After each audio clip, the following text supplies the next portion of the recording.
लीलालिङ्गस्तनगिरितटी सुखमध्वोऽब्जकृष्णं पाराख्यं स्वं स्मृतिसरसिरसिद्धमध्यापयन्ति सोचिष्टायां श्रीजगन्नाथकृतमुक्ति गोदातस्यै नमः इदमिदं पूजयेवास्तु विसन्तु मे देव सदा त्वदीयाः दयानिरङ्गाचलाकटाक्षाः श्रोत्रेषु साम्प्रतिं सरस्वतीं संस्कृतकामधीं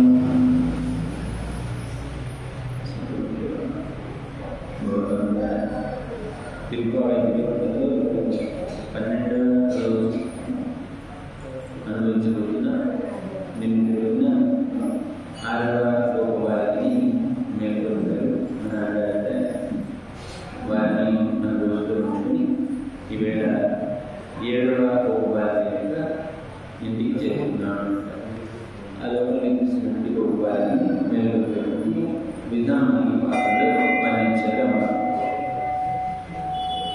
నిన్న రోజున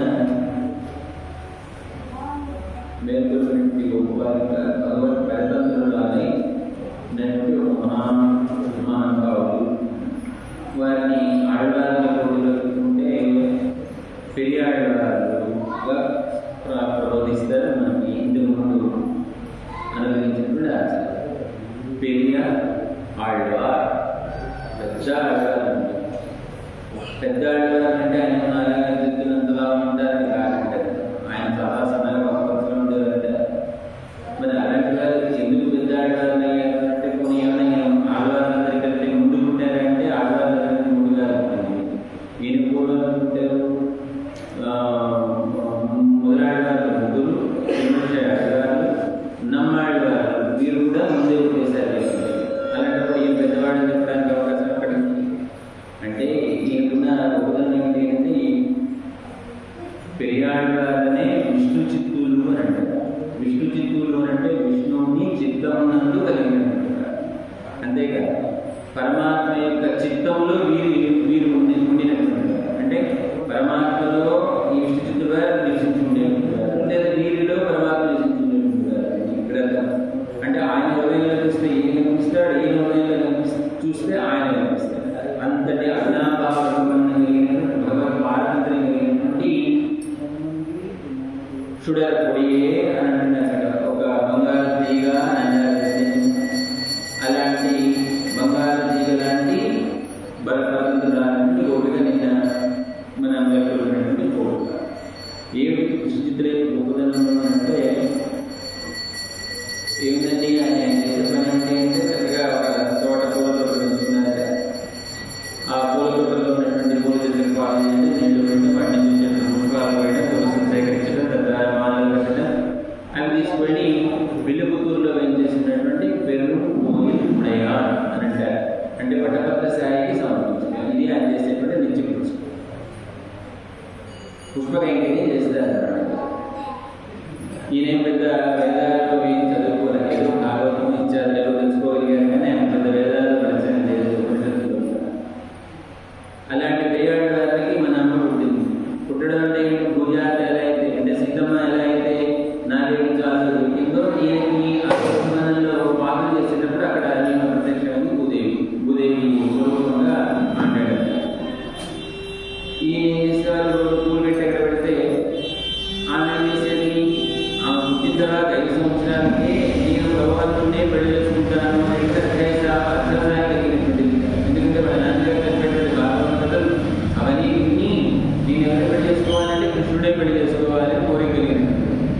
మరి కృష్ణుడి పెళ్లి చేసుకోవాలంటే కృష్ణుడికి తగినటువంటి అంటే నాకు లేదా అని చూసుకోవాలి కనుక వాళ్ళ నాన్నగారు కట్టినటువంటి ఆ పూలమాలన్నింటినీ కూడా ముందు తాను ధరించి ఒకసారి ఆ వెలుగుతూరులో మరి అర్ధాలు అరవలు ఉండేవాళ్ళేమో మనకి తెలియదు.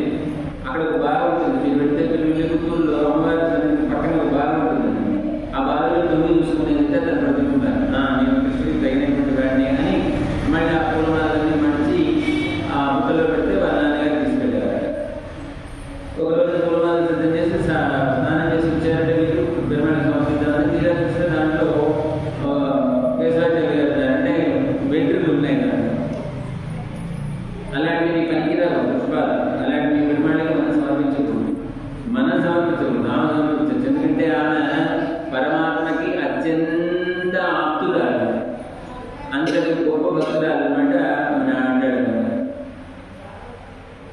సరే చూసారు, కనిపిస్తే ఏదో వెంట్రుకలు కనిపిస్తాయి.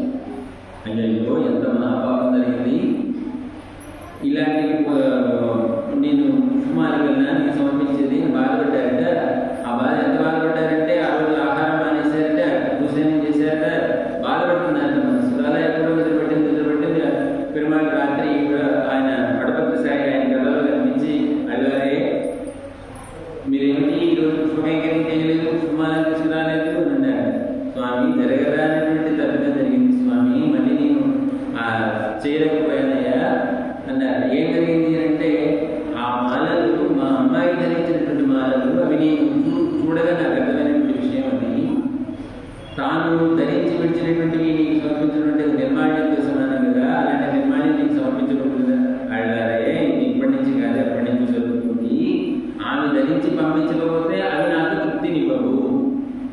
ఆమె ఎవరనుకుంటున్నారు, సాక్షాత్తు భూదేవి, ఆ భూదేవి అంశగా జన్మించినటువంటిదయ్యా అని అంటే అప్పటి నుంచి పెరిగాడు వాళ్ళు ఆనందపడిపోయేద్దాము. అంతటి భూదేవిని అంశగా పుట్టినటువంటి ఆండాడు మనకి రక్షకురాలుగా వచ్చింది అని అప్పటి నుంచి తనకి పరమంత్రాలుగా మారిపోయారంట మన పెరిగాడు.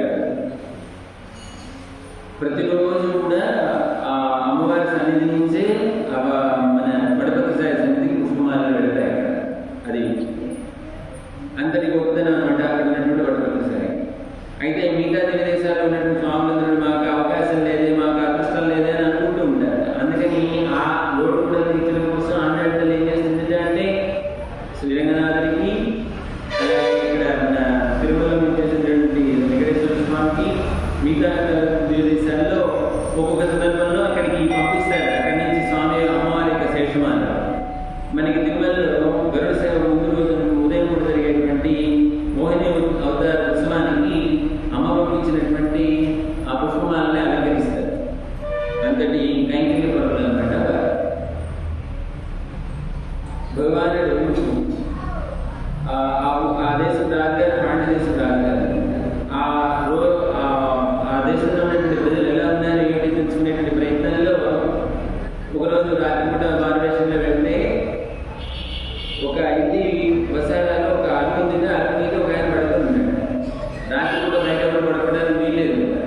అలాంటిది ఎవరు పడుకుంటారంటే తట్టు లేపేటే రాగారు, పాండ్య దేశం రాగారు వల్లభ. అయ్యా నేను పరదేశంని ఇతర దేశం నుంచి వచ్చాను, వెళ్తూ రాత్రి అయిపోయింది కదా, రాత్రికి ఇక్కడ విశ్రమించి వెళ్ళాలని పడుతున్నాను అని అంటే ఆయన నమ్మలేదు. నువ్వెవరు అని అడిగాడు. నేను ఏదో కాస్త పాండిత్యం కలిగినటువంటి కవిని అని చెప్పుకున్నాను. నువ్వు కవిగా అయితే ఏదో ఒక శ్లోకం చెప్పు అని అన్నారు రాజుగారు.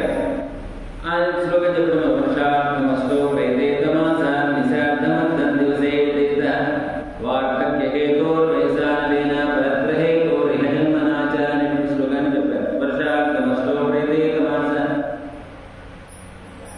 రాబోయేటువంటి 4 నెలల వారాకాలానికి మిగతా 8 నెలల్లో మనం కష్టపడి సంపాదించి పెట్టుకోవాలి. ఎందుకంటే వానాకాలంలో వానలు పడితే మన సంపాదన ఉండదు కదా.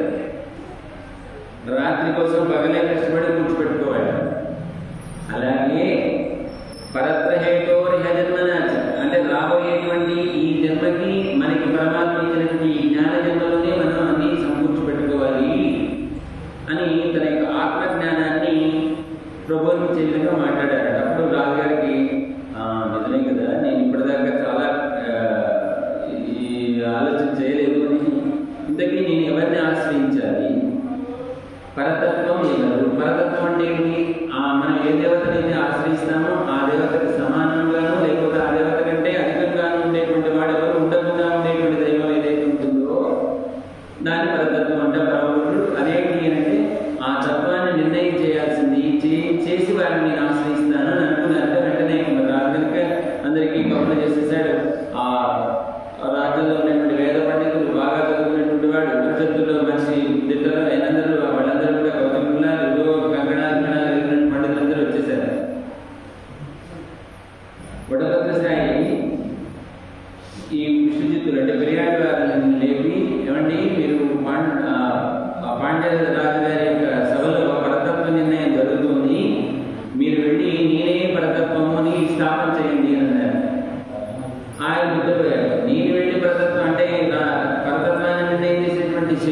ఎక్కడుంది, నేనేమన్నా చదువుకున్నానా, నాకేమన్నా జ్ఞానం ఉందా, నాకు చేతనేది ఆ పాలు తీసి నీళ్లు కోసం ఒకరు పెంచుతాను కదా, అలా చేయడం చేత నా చేయడం కూడా కాయలు చూడండి.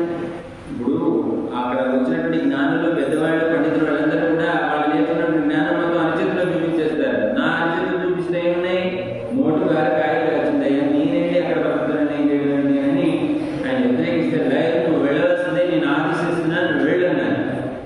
భగవంతుడు అనుగ్రహించిన వెళ్ళిన తర్వాత ఆ వెళుతున్నటువంటి పెరియాడు వాళ్ళని చూసి అక్కడ ఉన్నటువంటి వాళ్ళందరూ కూడా ఏమిటి ఇక్కడ ఏమన్నా మాలకులు వ్యాపారం జరుగుతుందా, లేకపోతే ఇక్కడ ఏమన్నా దాన్ని అంటారు ఆ వస్తువులన్నీ తీసుకెళ్తే మార్కెట్ దగ్గర వాళ్ళు వేలం వేస్తారు కదా, ఇక్కడ మాలలు వేలం వేసే వ్యాపారం జరుగుతుందా, ఈ బ్రాహ్మణులు అనుకుంటున్నారు అటువంటి మహాపండితులు. కానీ పరమాత్మ పంపున వచ్చినటువంటి పెరియాడు వాళ్ళ యొక్క తేజస్సు బాగా దిగుడుమై ఉంది. ఆ వస్తున్నటువంటి స్వామి యొక్క ఆళ్వారి యొక్క వైభవాన్ని చూసినటువంటి ఆ రాజుగారి యొక్క మంత్రి ప్రత్యేకంగా ఒక ఆసనం వేసి కూర్చోబెడితే మీరు పరతత్వ నిర్ణయం చేస్తే విద్యాసులకు ఆయన పైన పెట్టారు. పరతత్వ నిర్ణయం ఎవరు అంటే శ్రీమన్నారాయణుడే పరదైవము, శ్రీమన్నారాయణకి సమానమైనటువంటి వాడు, శ్రీమన్నారాయణ మించినటువంటి వాడు ఎవడో లేడు అనేటువంటి పరతత్వాన్ని నిర్ణయం చేయగానే పైన విద్యాసుఖం కంటే కాస్త ఓడిపడింట. ఆ విద్యాసుఖాన్ని కృప చేశారంట. ఆ విద్యాసుఖాన్ని తీసుకుని అక్కడ ఉన్నటువంటి పండితులందరికీ కూడా సమర్పించిన తర్వాత మా ఆళ్వారు, మా ఆచార్యులు ఇంత గొప్ప పరతత్వ నిర్ణయం చేశారని ఆయన ఒక ఏనుగు ఇచ్చి ఆ ఏనుగు మీద ఊరేగిస్తున్నారంటే ఆ రాజ్యాన్ని. రాజుగారు శ్రీమన్నారాయణుడు వైకుంఠం నుంచి చూశాడు. నా భక్తులు కదా, నా భక్తులు సాధించి నేనే పరదైవం అని చెప్పేసి స్థాపించాడు కదా, నా భక్తులు చేసినట్టు పొందినటువంటి ఆ విజయాన్ని నేను కూడా కళ్ళారా చూడాలి అని చెప్పేసి ఆయన వెళ్ళాడు. ఆయనతో పాటు అమ్మ నేను కూడా వస్తానంటే ఆమె తీసుకుని వెళ్ళాడు. వీళ్ళిద్దరు వస్తుంటే ఆ శంఖచక్రాలు ఉండాలి కాబట్టి శంఖచక్రాలు కూడా వెళ్ళాడు. మా మిమ్మల్ని తీసుకెళ్లాల్సిన నేను వాడు కదా అని చెప్పేసి గరుడ వాహనం వచ్చేసి కూర్చున్నాడు. ఆ గరుడుని అధిరోహించి అమ్మని తీసుకొని శంఖచక్రాలు ధరించి వచ్చి ఆకాశంలో నుంచుని ఆ వైభవం చూస్తున్నారంటే ఆ ఉత్సవం యొక్క వైభవాన్ని చూస్తుంటే ఎంత ఆనందపడిపోయారో పెరుమాళ్ళ. అప్పుడు ఆళ్వారే ఒకసారి మిమ్మల్ని చేయించుకోవడానికి వచ్చాము, మమ్మల్ని చూడండి అన్నారు. తీరా చూస్తే ఆళ్వాళ్ళు పెరియాళ్వాళ్ళు ఆ స్వామిని చూసి అయ్యో నరుడి కంటికి నాపరాయిగా వెళ్ళిపోతుంది కదయ్యా, రాతి దెబ్బలు ఏమైనా శరీరానికి తగిలితే కొన్నాటికి మానిపోతాయి, ఆ నరుడి యొక్క కనురాపు పడిందంటే ఏమైపోతావు స్వామి అని, నీకేం కలుగుతుందో కదా అని, ఏ దృష్టిదోషం కలుగుతుంది కదా అని చెప్పేసి ఆయనకి మంగళం పాడారండి. ఎలా పాడారంట, పల్లాండు పల్లాండు పల్లాయిరత్తాండు పలకోడి నూరాయిరం మల్లాండ తిందోడు నిలబడ్డాం సేవడి సెవి తిరుగుకాపునంటూ ఒక 10 భాషలు అద్భుతంగా స్వామికి మంగళం పాడారు. స్వామి నీకు వేల సంవత్సరాలు, వేల సంవత్సరాలు, వందల వేల సంవత్సరాల పాటు నీకు మంగళం కలుగుగాక, అనుశుభంగా ఉండుగాక. ఆయనకి మంగళం పాడాలి, భగవంతుడు మనకి మంగళం పాడాలి. కానీ మనం భగవంతుడి పాడాలి ఏమిటి అంటే అంతే అతిశయించినటువంటి భక్తి ప్రేమగా మారి ఆ ప్రేమ పరమాత్మ మీద పారుతూ ఉంటే ఆ లోపంలో తన యొక్క హృదయంలో కలిగినటువంటి ఆ వైభవాన్ని ఆ స్వామి యొక్క కీర్తిస్తూ పల్లాంటి పాడారంటే వారికి మంగళాశాసనం చేశారు.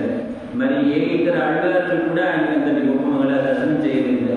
కాబట్టి మంగళాశాసన పనుల్లో వీరు పెద్దవారు కనుక మొదటి వారు కనుక వీరికి పెరియాళ్వారు అని స్థిరపరిచారంటే వారికి నామాన్ని. అలాంటి గొప్ప వారికి నిర్ణయించినటువంటి గొప్ప వారు. మరి ఈవేటి గొప్ప వారికి ఎవరు అంటే లక్ష్మణుడి యొక్క పద్ధతిలో ఉన్నటువంటి గోపాలుడి యొక్క చెల్లెలు. నిన్న భరతుడే గొప్పడు. భరతుడేమి తనకి విహితమైనటువంటి కర్మలు ఎలా చేసేవాడు, భగవత్ కైంకర్యంగా చేసేటువంటి వాడు. మరి ఇవాళ గోపాలుడు ఎలాంటిది అంటే లక్ష్మణుడి తను చేయాల్సినటువంటి ఆ పనులన్నింటినీ కూడా వదిలేసి కేవలం పరమాత్మ యొక్క సాన్నిధ్యంలో ఉంటే సర్వకాల సర్వదేశ సర్వావస్థల్లో కూడా పరమాత్మ యొక్క కైంకర్యం చేసుకునేటువంటి లక్ష్మణుడి భక్తికి సంబంధించినటువంటి గోపాలుడు అంటారు. అక్కడ ఆయన చేసింది కైంకర్యమే, ఈయన చేసేది కూడా కైంకర్యమే అన్నట్టుగా తనకి విహితమైనటువంటి పనులు వదిలేస్తున్నారు. ఈయన ఒక భర్తగా, ఒక కొడుకుగా, లేకపోతే ఇంకొకటి తమ్ముడుగాను ఆ విధంగా ఉండవలసినటువంటి లక్ష్మణస్వామి అన్ని వదిలేసి కేవలం రామసేవే తనకు ఆహారంగా ఉండేటువంటి ఆ లక్ష్మణ భక్తులు ఉన్నటువంటి గోపాలిక అంటున్నారు. అసలు మనం పుట్టిందే కర్మ చేయడం కోసం. ఇది కర్మభూమి అని అంటారు మన ఈ భారత ఖండాన్ని. ఒక్క క్షణం కూడా కర్మ చేయకుండా ఉంటారండి. మన ఇక్కడ కూర్చున్నాను, నేనేం చేయలేదు అనుకుంటున్నాను. చెవులతో వింటున్నారా? ఈ రెండు ఎదురుగా ఉన్నాయేమో చూస్తున్నారు, సంతోషం. ఆ లోపల ఇంకొకటి ఉంటుంది, మనకి తెలియదు, మనకు కనిపించినట్టుంది. ఆ కోరిక ఇక్కడ ఉండదు, ఎక్కడెక్కడ తిరుగుతూ ఉంటుంది. అది కూడా చేయాల్సిన పనులు చేస్తుంది. కాబట్టి కర్మ అనేటువంటిది విహితము. పుట్టిన తర్వాత శరీరాన్ని మనం ధరించిన తర్వాత కర్మ చేయవలసిందే అని అంటున్నాం. శరీరి అంటే శరీరం కలిగినటువంటి ప్రతి వాడికి ధర్మం ఏంటి? కర్మ చేయడం అనేటువంటిది. పరధర్మం, నీ ధర్మం ఏంటి? కర్మ ఆచరించడం. పరధర్మం ఏంటి అంటే పరమాత్మ యొక్క జ్ఞానాన్ని తెలుసుకోవడం అనేటువంటిది. మనం ఆచరించేటువంటి స్వధర్మం అనేటువంటిది జ్ఞానాన్ని, భక్తికి ప్రతికూలంగా ఉండకూడదు మనం చేసేటువంటి కర్మ అనేటువంటిది. అందుకే పరమాత్మ ఏం చెప్తాడు భగవద్గీతలో? యజ్ఞదాన తపఃకర్మ నత్యాజ్యం కార్యమేవ తత్ యజ్ఞో దానం తపస్సైవ పావనాని మనీషిణాం అంటున్నాడు. యజ్ఞము, దానము, తపస్సు ఉన్నది క్రియాకలాపాలన్నీ విడవరాదు. సర్వధర్మాన్ పరిత్యజ్య మామేకం శరణం వ్రజ అహంత్వా సర్వపాపేభ్యో. అదేంటండి కర్మలను వదిలేస్తున్నాడు కదా భగవంతుడు. కర్మలు వదిలేని మళ్ళీ నువ్వు విడవరాదు, యజ్ఞము, దానము, తపస్సు ఇలాంటివన్నీ విడవరాదు అని అంటారేంటి అంటే అవన్నీ విడవటం అంటే అర్థం ఏంటంటే యజ్ఞోదానం తపస్సైవ పావనాని మనీషిణ. ఈ యజ్ఞము, దానము, తపస్సు ఆచరించడం వల్ల మన మనసులో ఉన్నటువంటి మాలిన్యం అనేటువంటిది పోతుంది అని ఇక్కడ. మరి ఆచరించద్దంటున్నాడు, కర్మలన్నీ వదిలేయమంటున్నాడు, మళ్ళీ ఇవి చేయమంటున్నాడు. ఇదేంటండి ఆయన చెప్పే వాటికి విరుద్ధంగా ఉందా అంటే లేదు, ఆయన చెప్పింది కరెక్టే. చేసేటువంటి కర్మ యొక్క ఆ భావన మార్పు చేసుకోవాలి. నా కోసమే చేసుకుంటున్నాను, నేనే కనుక ఈ పని చేశానని అనుకున్నాను, అది నీకు సంబంధించింది అవుతుంది కానీ పరమాత్మకు సంబంధించింది కాదు. అందుకని మనం ఏ కర్మ చేసినప్పటికీ కూడా ఫల, సంగ, కర్తృత్వం అనేటువంటి మూడు ఉంటాయి. కర్తృత్వం నా చేత చేయబడుతుంది. ఫలం, ఆ చేయబడినటువంటి కర్మ వల్ల కలిగేటువంటి ఫలం నాదే. నేను కనుక ఈ పని చేశాను, అది సంగం. ఈ మూడుతో కూడా నువ్వు చేసేటట్లయితే అది నీకే, ఆ ఫలం ఏదో నీకే జరుగుతుంది తప్ప అని అంటున్నారు. కాబట్టి ఈ ఫల సంఘ కర్తృత్వం నేను చేస్తున్నాను కాదండి, భగవంతుడు చేయించుకుంటున్నాడండి అని అన్నాను. అప్పుడు నువ్వు ఏ పని చేసింది, ఒకవేళ ప్రామాణికంగా నువ్వు ఆ పాపం చేసినప్పటికీ కూడా ఆ పాపం నిన్ను అంటారు. ఏమండి ఇంతకీ మన కర్మలు ఆచరిస్తున్నాం కదా, కర్మలు అనేటువంటివి ఫలాలను ఇస్తాయా అని మనం తెలుస్తాం. కర్మలు ఫలాలను ఇస్తాయా అంటే మనం చేసేటువంటి ప్రతికర్మ ఫలాన్ని ఇస్తుందా అంటే ఇస్తుందా అంటే ఇస్తుంది. కానీ ఇచ్చేవి కర్మలు కాదు, వాటిని చూసేటువంటి పరమాత్మ మనకి అనుగ్రహిస్తాడు. పరమాత్మ చూసి నువ్వు చేసినటువంటి పని ఆయనకి నచ్చిందనుకోండి, ఆయనకి ఆనందం కలిగింది అనుకోండి, ఆనందంగా ఉంటాడు. నీకు ఏం కలుగుతుంది? నీకు సుఖం కలుగుతుంది. నువ్వు చేసినటువంటి పని చూసినప్పుడు ఆయన మనసుకి కష్టం కలిగింది అనుకోండి, నీకేం కలుగుతుంది? దుఃఖం కలుగుతుంది. కాబట్టి పరమాత్మని మెప్పించే విధంగా నీ కర్మ కనుక ఉండేటట్లయితే నువ్వు చేస్తున్నావు అనే భావంతో చేయకుండా పరమాత్మ చేస్తున్నాడు అనే భావంతో చేస్తే దానిలో కలిగిన ఆనందం ఆయన అనుభవిస్తాడు. అది మనకి క్షేమకరం అవుతుంది. అలా కాకుండా నువ్వుగా చేసుకుంటూ నేను చేస్తున్నాననే భావంతో చేసినప్పుడు తనలో ఉన్నటువంటి ఆ ఫలాన్ని ఎలా స్వీకరిస్తాడు? నేను చెప్పినట్టు నడవలేదు కాబట్టి నీ పని దారి నువ్వు అని చెప్పేసి వదిలేస్తాడు. అప్పుడు మనకి దుఃఖం కలుగుతుంది అని. ఇప్పుడు నిజం మాట్లాడిన వాడికి ఏమో స్వర్గాన్ని ఇచ్చాడు, నరకాన్ని ఇచ్చాడు స్వామి. అబద్ధం చెప్పినటువంటి వాడికి ఏమో మోక్షాన్ని ఇచ్చాడు. నిజం చెప్పడం అనేది మంచి కర్మే కదండి. అది చెప్పినప్పుడు మరి వాడికి తీసుకెళ్ళి స్వర్గం పడింది. స్వర్గంలో మోక్షం రెండు ఒకటి ఉంటాయి. అబద్ధం చెప్పిన వాడికి ఏమో హాయిగా తీసుకెళ్ళి మోక్షం ఇచ్చాడు. ఎవరు సత్యం మాట్లాడాడు? ఎవరు? దశరథుడు. ఏం సత్యం మాట్లాడాడు? కైకేయి జరిగింది, నాకు 2 వరాలు ఇస్తాను, నాకు 2 వరాలు నాకు ఇచ్చాయి. ఏమిటి 2 వరాలు? రామచంద్రమూర్తిని 14 ఏళ్ళు అరణ్యవాసాన్ని పంపించి ఒకటి. రెండోది భరతుడికి పట్టాభిషేకం. సందర్భం చూసి అడిగింది కైకమ్మ, మరి నేను ఇవ్వను అంటే సత్యాన్ని తప్పినటువంటి వాడు అవుతాడు. ఎవరు? దశరథుడు. అసత్యం పలకడం ఆ వంశంలో ఎవరికి లేదు. అలాంటప్పుడు ఏమి ఆయన పడినటువంటి మదనంతా పడి చివరికి సత్యాన్ని నేను తప్పను అని రామచంద్రమూర్తిని అడిగి పంపించాడు. రామచంద్రమూర్తి ఎవరు? సాక్షాత్ ఎవరండి? పరమపురుషుడైనటువంటి శ్రీమన్నారాయణ. ఆ శ్రీమన్నారాయణుడి తన దగ్గర ఉన్నటువంటి వాడు తనని ఆ తండ్రిగా భావించి తన దగ్గరికి వెళ్ళినటువంటి వాడిని అడిగి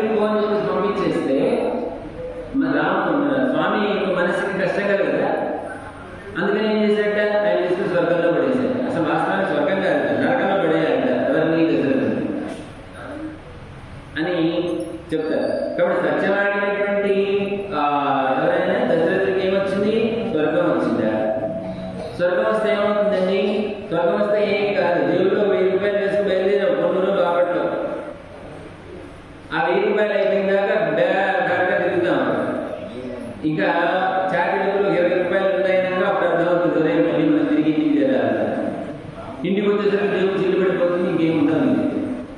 కాబట్టి నువ్వు చేసినటువంటి దాన ధర్మాలు కర్మలు లేకపోతే యజ్ఞయాగాలు నిర్వహించి చేసిన వల్ల వచ్చినటువంటి పుణ్యాన్ని అనుభవించడం కోసం ఎక్కడికి వెళ్తారంటే స్వర్గంలోకి వెళ్తారు. స్వర్గంలోకి వెళ్ళిన తర్వాత ఆనందాన్ని అనుభవిస్తుంటారు. దేవుడి పక్కన కూర్చొని అత్సంసం నాటం చేస్తుంటే వీళ్ళు అనిచ్చినటువంటి ఆనందాన్ని అనుభవిస్తుంటే అక్కడి నుంచి పిట్టలు అన్నట్టు కొంతమంది రాజు పడిపోతుంటారు. ఎవరైనా వాళ్ళు అంటే క్షీణపుణ్యే మధ్యలో పంపిసంతి అని చెప్తాడు అన్నమాట. తీసుకెళ్ళిన పుణ్యం అయిపోతే వాళ్ళందరినీ ఏం చేసేస్తారు, అక్కడి నుంచి ఒక తోపు వస్తుంటారు. వచ్చి మళ్ళీ ఎక్కడ పడతారు, వాళ్ళు భూమండలం మీద పడతారు. కాబట్టి ఇది శాశ్వతమైనటువంటి ఆనందాన్ని ఇచ్చేటువంటిది కాదు. మరి శాశ్వత ఆనందాన్ని ఇచ్చేది ఎవరుంటే పరమాత్మను పట్టుకొని వెళ్ళాల్సినటువంటిది. కాబట్టి ఈయనకి దగ్గర, ఎవరికి దక్కలేదు, దశరథుడికి దగ్గర. సాక్షాత్తు భగవంతుడిని గురువుగా కలిగినప్పటికీ కూడా ఆయన మోక్షాలు ఇచ్చారు. కానీ ఒక పక్షికి ఇచ్చాడు, జటాయువుకి ఇచ్చాడు. ఎవరు? రామచంద్రమూర్తి మోక్షాలు. అంత అర్హత కూడా దోచుకోలేదు కన్నదండ్రి అయినటువంటి దశరథుడు. మరి అబద్ధం ఆడాడు ఒక ఆయనకి సాక్షాత్తు మోక్షం ఇచ్చేసాడు. అబద్ధం అనేది కర్మే కదా. ఆ మోక్షం ఎలా వచ్చింది అని అంటే దధిపాండు అని ఒక ఆయన ఉండేవాడు. వీళ్ళందరూ గోపులు కదండి. పెరుగు పాలు పెట్టినటువంటి కడలన్నీ తీసుకొని పెట్టుకుని వెళ్ళి అమ్మకం మళ్ళీ వచ్చి వ్యాపారం చేసుకునేటువంటి వాళ్ళు కదండి. ఒకరోజు నా కృష్ణ పరమాత్మ ఏదో దొంగతనం చేశాడు ఇంట్లో. అందరూ చూస్తుంటే వెంటల్లా నా కొడుకు ఎలాంటి వాడు కాదని తెలుసు.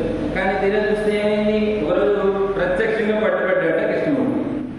ఏవో అడుగు దొంగిలిచ్చాడు, అది దొంగిలిచ్చాడు, అది జరిగింది. ఇక ఆ వాడు కర్ర పట్టేసి బయలుదేరింది. ఆ బయలుదేరినటువంటి క్షణంలో అమ్మని తప్పించుకొని వెళ్ళారు. అమ్మకు దొరికామంటే చీల్చేస్తున్నాను, వాళ్ళని చంపేస్తున్నాను అని ఏం భయం. ఆ వెళుతుంటే ఆమె అవసరపడుతుంది, ఒక జల్లు కనబడుతుంది. పరిగెత్తుతున్నప్పుడు ఆ జడలో దొరుకుతున్నటువంటి ఆ పూలకి కూడా రాలి కింద పడిపోతున్నాయి. ఆయాసపడుతుంది. కృష్ణ ఆలు, కృష్ణ ఆలు, కృష్ణ ఆలు. నేను కృష్ణ అవుతాడు తప్పించుకోవాలి. అమ్మకి కనిపించకుండా పోవాలని గవాన కళ్ళు మూసేస్తున్నాడు. కళ్ళు అంటే ఏంటంటే పరమాత్మకి సూర్యచంద్రుడి కూడా కళ్ళు లాంటివాడు. సూర్యచంద్రుడి మూసేసుకున్నాడంటే అంతా చీకటి. చీకటి అంటే నలుపు, ఈయన నలుపు, నలుపు నలభై గంటల చొప్పున ఈయన ఎత్తుకుంటుంది కృష్ణుడు.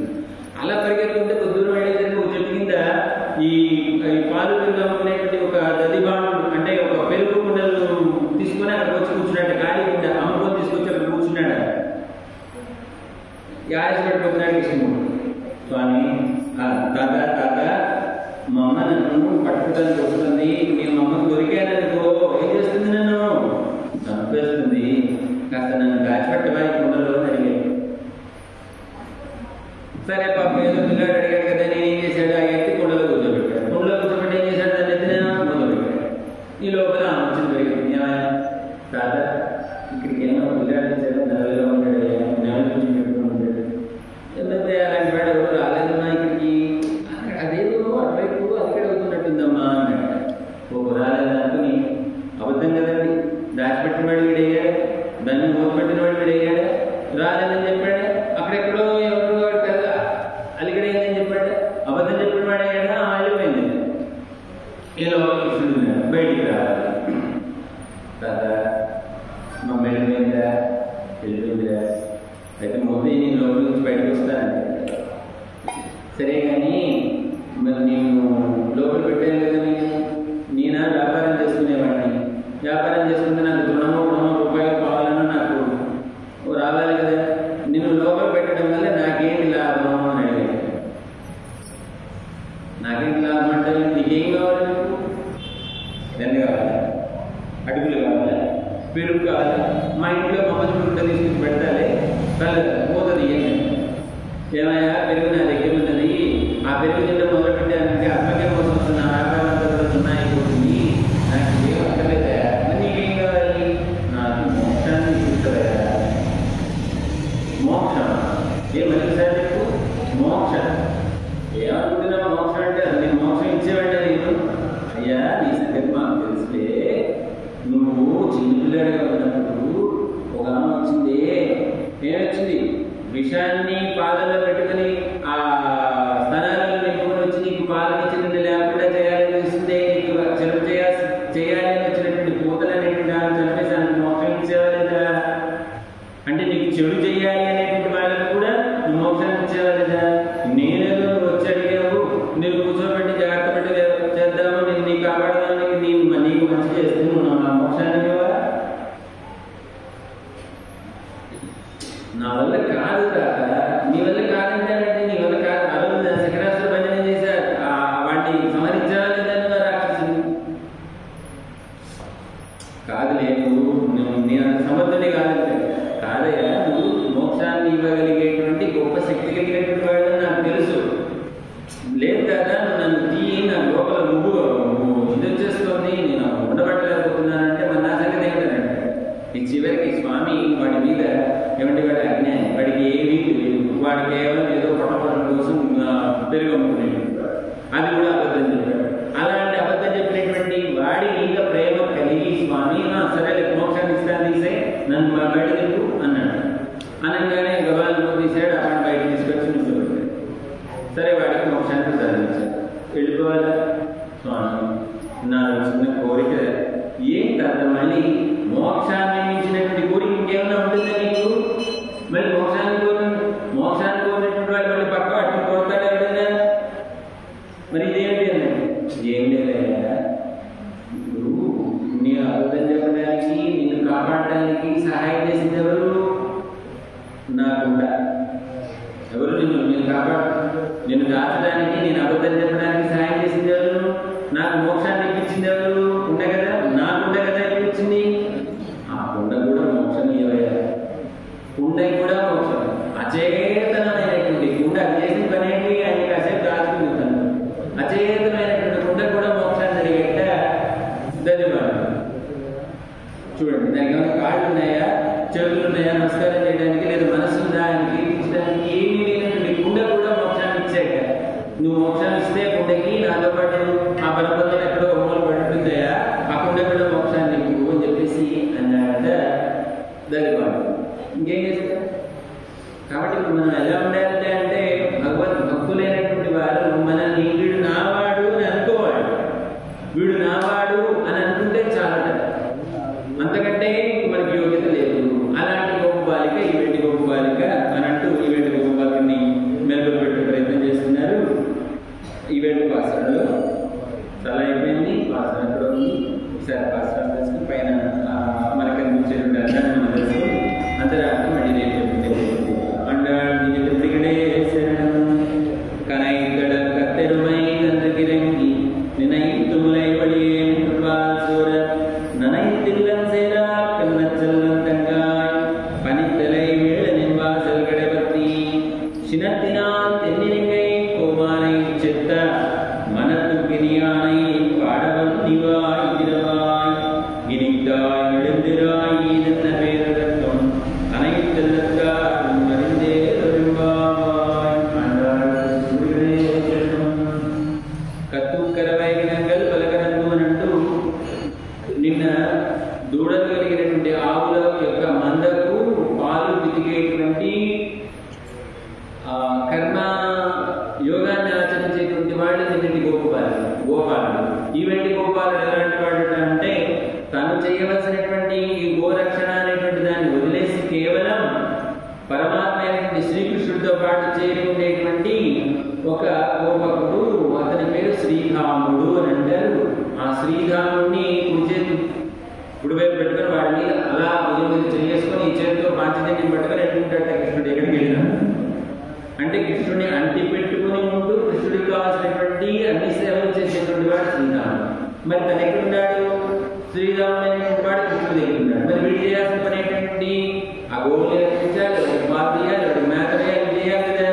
అలాంటి వాడు ఆయన చేయాల్సినటువంటి ధర్మాన్ని వదిలిపెట్టి కృష్ణుడితోనే ఉంటూ కృష్ణకీకరణ చేసుకుంటూ ఉంటే మరి అక్కడ ఉన్నటువంటి ఆవులు ఎలా ఉంటాయండి? ఆవులు సమయానికి కనుక పాలు తీయకపోతే ఇక్కడ గేదెలు కనైతలు అంటే గేదెలు వాళ్ళకి ఉండేటువంటి సంబంధం గేదెలు కూడా ఉన్నాయి కదా. మనం పాలు తీయాల్సిన టైం కనుక గేదెలు పాలు తీయకపోతే ఏం చేస్తుందండి? అది ఆ శిరాలలో పాలు చేరి నొప్పి పుట్టి అరుస్తాయి కదా, అరుస్తాయి కదా, మీకు తెలుసు కదా దానికి కాదు. కనుక ఇక్కడ ఏమిటో కనైతడం కత్తెరుమై నందగిరంగి లేక దూడలు కలిగినటువంటి గేదెట పాలు పితికేవాడు లేక ఆ లేక దూడల్ని తలుచుకుని నినైతుములైవడే నిండుపాల్సుర ఆ లేక దూడలు తలుచుకుని అవి వచ్చి వాటి మూతుల్ని తొగులు పెట్టినాయి అనేటువంటి భావన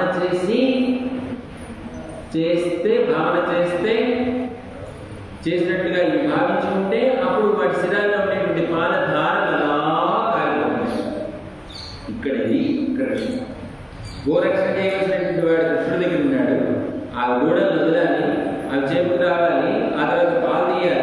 పాలు తీసిన తర్వాత సరే పెరవాళ్ళకి కైంకర్యాన్ని ఉపయోగించారు. ఇది వాడు చేయాల్సిన కైంకర్యం, అది వదిలేశారు. వదిలేసి ఆయన దగ్గర ఉన్నాడు. మరి అప్పుడు గేదెలు ఏం చేస్తాయి?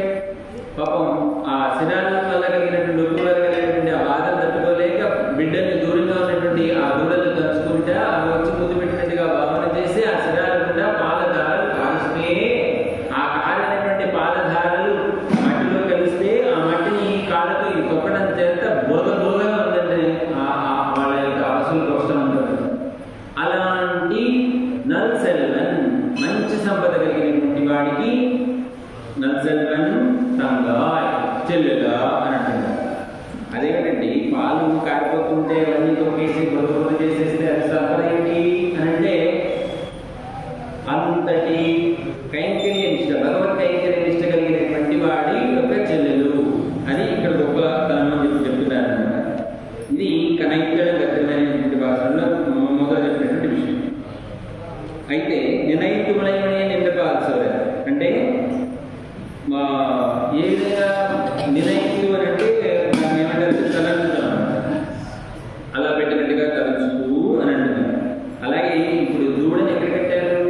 దూరంగా కట్టేశారు. దేనితో కట్టారు? తాడుతో కట్టారు కదండి. ఆ దూడ తనకు తానుగా తల్లి దగ్గరికి రాలేదు.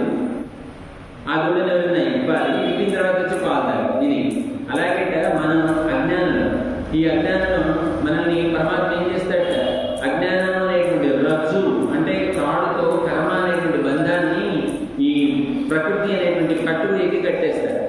ఆ కట్టేసినటువంటి మనల్ని ఆ తాడు తెలిసితే తప్ప మనం పరమాత్మని మనం ఉండలేము. కాబట్టి ఆ కర్మానుభవం మనకి పోవాలి అంటే ఎవరు చేయాలి? ఆచార్యులు చేయాలి. ఆచార్య అనుగ్రహం చేత మనకి ఆచార్యులు చేసేటువంటి బోధ వలన మనకి కర్మ అనేటువంటి రజ్జు తెగిపోతే మనం భగవత్ కైంకర్యాన్ని వినియోగపడతాం. అంటే భగవంతుడిని చేరడానికి మనకి ఆచార్యులు మనకి కృప చేయవలసి ఉంటుంది అని అంటున్నారు. ఇక్కడ ఏమన్నా నైతిల్యం చేరాకని నచ్చలంతంగా అలాంటి నానిపోయిన ఇల్లంతా బురదయ్యేటట్లుగా మంచి సంపద కలిగినటువంటి దానా అని అంటున్నారు. ఇదేమిటి? ఇక్కడ గేదెలు తొక్కడం చేత బురదయ్యింది, ఇదే గోపాల యొక్క సంపద అని చెప్తూ ఇంతవరకు మనకి భగవద్ అభిముఖంగా అంటే భగవంతుడి సన్నిధికి వెళ్ళాలి, భగవంతుని సేవించుకోవాలి అని మనసు లేనటువంటి మనసు ఎలా పాషాణంగా మారిపోయి ఉంటే ఆచార్య ఉపదేశం చేత ఈ పాలధారలు మనల్ని చేరి భగవత్ కళ్యాణ గుణాలు అనేటువంటి ఆర్ద్రత కలిగిస్తే అవి భగవద్ అభిముఖంగా మారడం చేత మారేటట్టుగా చేసేటువంటి ఆచార్యులే ఆరోగ్యులు అని ఇక్కడ చెప్తున్నారు అనమాట. భగవద్ గుణానుభవం అనేటువంటి నీరు పెట్టడం చేత మనకి మన మనసు ఆర్ద్రమై మనం పరమాత్మకి అనుకూలంగా మనం మాట్లాడాలి కదా అని అంటున్నారు.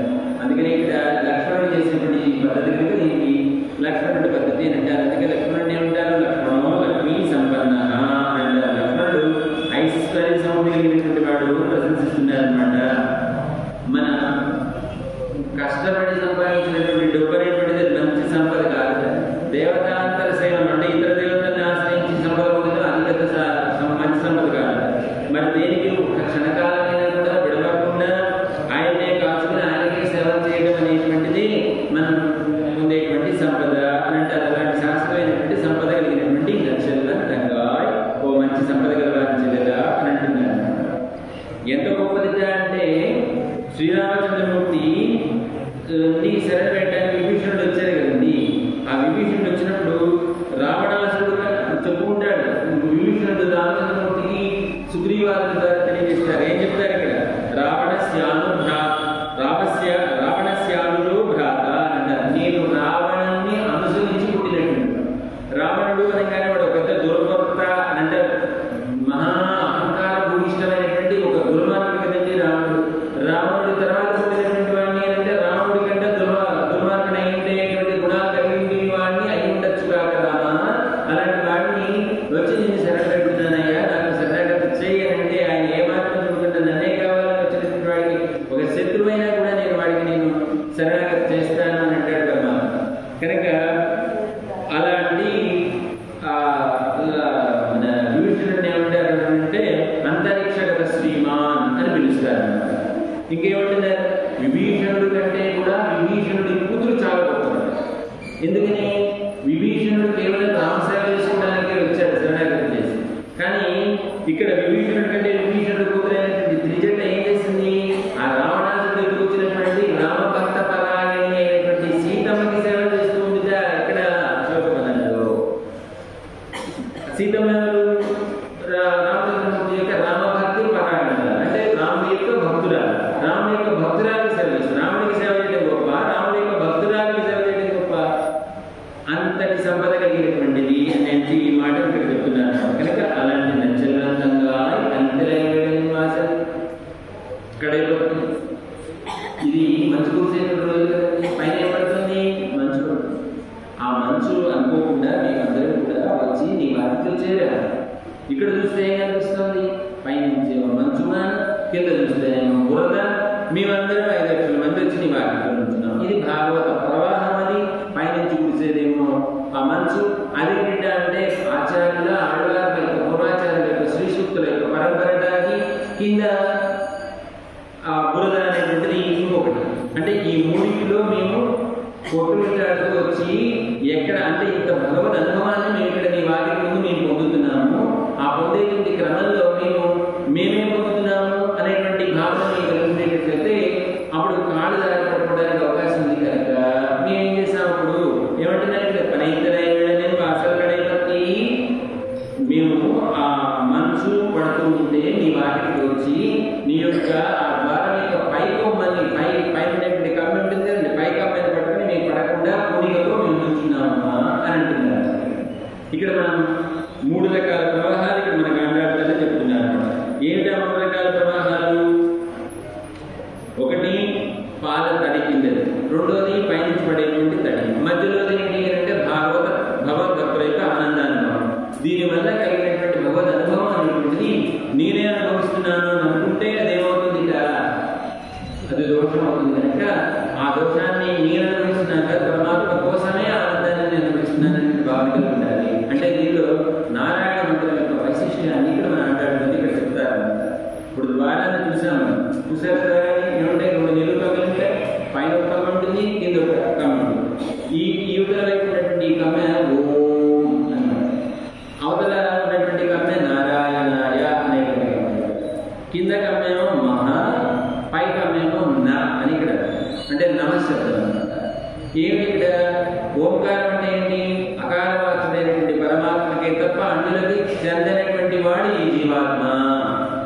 పరమాత్మతో అనేక సకలంక సంబంధాలు కలిగినటువంటి వాడు ఈ జీవాత్మ. ఆ పరమాత్మ చేసేటువంటి కైంకర్యాలన్నీ కూడా నేను అనుభవిస్తున్నాను అనేటువంటి పద్ధతి కాకుండా పరమాత్మయే నా చేత చేయిస్తున్నాడు అనేటువంటి నమః పద అర్థాన్ని తెలియజేస్తుంది అని అంటున్నారు. కాబట్టి మహా కింద నేను చేస్తున్నాను అనేటువంటి భావన నా కాదు. మరి ఏంటి? పరమాత్మయే నా చేత ఇన్ని కైంకర్యాలు చేయిస్తున్నాడు అనేటువంటి భావన. ఆంజనేయ స్వామి కూడా అమ్మని ఎదుగురావడం అశోకవనాన్ని వెళ్ళినప్పటికీ అక్కడ ఆయన చేయాల్సిన ప్రయత్నం అంతా చేసి ఆయన వల్ల కాక ఒకసారి అమ్మ ఆ జనక మహారాజు దొరికినట్టుగా నువ్వు నీ అందరూ కనిపించలేకపోయావనుకో నీ ఇంట్లో వచ్చి వెళ్తా అవుతుంది. నీ ముందుతో వెళ్ళలేను, నీ వెళ్ళలేని మధ్యలో నేను ఇక్కడ నేను ప్రాణత్యాగం చేయాల్సింది. నేను రాకపోతే అక్కడ రాముడు ప్రాణత్యాగం చేస్తాడంటే అప్పుడు సైతమ్మ అశోకవనంలో దర్శనమిచ్చింది. తాను చేస్తాను అని అనుకున్న తన వల్ల కేవలం అమ్మ తనకు తానుగా దర్శనమిచ్చింది. అప్పుడు అర్థమైంది, నేను రామభక్తుడిగా వచ్చాను, నేను రామభక్తుడిని కాదు, రాముడికి నేను దాసుని అని రామదాసుడు అనే భావన పొందాట. అప్పుడు దాసుడు అంటే ఏంటి? యథేష్ట వినియోగార్హత్వం కలిగి ఉంటారు. పరమాత్మ మనని ఎలా వినియోగించుకోవాలంటే అలా వినియోగించుకునే అర్హత కలిగి ఉండడం దాసత్వం అని చెప్పి చెప్తారు. అప్పుడు ఎప్పుడైతే ఆ భావన పొందాడో అక్కడ ఉన్నటువంటి రాక్షసులందరినీ చంపడం, ఒక్కొక్కడిని చంపడం, వచ్చే ఆ పైకి మీద కూర్చున్నాడు. పైకి మీద ఎందుకు కూర్చున్నాడు? మా మేము నీ చంపానా, నీ చంపదా, రామచంద్రమూర్తి నా చేత చంపించాడు అనేటువంటి భావన కలిగేట్టుగా. కాబట్టి మనం చేసేటువంటి కైంకర్యాలన్నీ కూడా మనకి కాదు, అది పరమాత్మ యొక్క ఆనందాన్ని అనుభవించలేని కనుక అని అంటున్నారు. అలాంటి లక్ష్మణ భక్తిలో ఉన్నటువంటి స్వారస్యాన్ని అనుభవిస్తున్నటువంటి గోప బాలిక ఈ విషయం. అమ్మా అలా ఉన్నామమ్మా, సినద్దినాల్ వచ్చి ఆ పై కమ్మెర పట్టుకుని ఏం చేస్తున్నాం? సినద్దినాల్ తెన్నికై పోవానే చెత్త మనత్తుకి పాడవని వాయి కోపం చేత తిన్ని వెంగై దక్షిణ దిక్కుగా ఉన్నటువంటి ఆ లంకకు అధిపతి అయినటువంటి రావణాసురుణ్ణి చేత చంపినటువంటి మనత్తుకి ఆలయం మనోభిరాముడైనటువంటి శ్రీరాముడిని మేము కీర్తిస్తున్నామమ్మా. నువ్వు కూడా వచ్చి పాడవం, నీ వారికి వచ్చి నువ్వు కూడా నోరు తెరిచి పాడవమ్మా అని ఇక్కడ పిలుస్తున్నారు. కోపంతో దక్షిణ దిక్కుకు వెళ్ళేటువంటి దక్షిణ దిక్కులో ఏముంటుంది మనకి లంక. ఆ లంకకి అధిపతి అయినటువంటి వాడు ఎవరు? రాక్షసుడైనటువంటి రావణాసురుడు. ఆ రావణాసురుడిని అక్కడికి వెళ్ళి రాముడి కోపం లేదుగా. ఆత్మాంజిత క్రోధ అని వాల్మీకి అడిగితే నారదమహర్షి చెప్తాడు. ఎవరు చిత్తక్రోధుడు అంటే కోపాన్ని జయించినటువంటి వాడు ఎవరు అంటే రామచంద్రమూర్తి. కాబట్టి రామచంద్రమూర్తి కోపం లేనటువంటి వాడు కోపం ఎందుకు తెచ్చుకున్నాడు అంటే తనను ఆశ్రయించినటువంటి సీతమ్మని వాడు ఎందుకు పోయాడు కనుక వీడి కోపం వచ్చింది. ఆ కోపం రావడంతో ఆ లంకకి వెళ్ళాడు. వెళ్ళి ఆ శ్రీరామచంద్రుడు ఆ రావణాసురుని సంహరించాడు అని అంటాడు.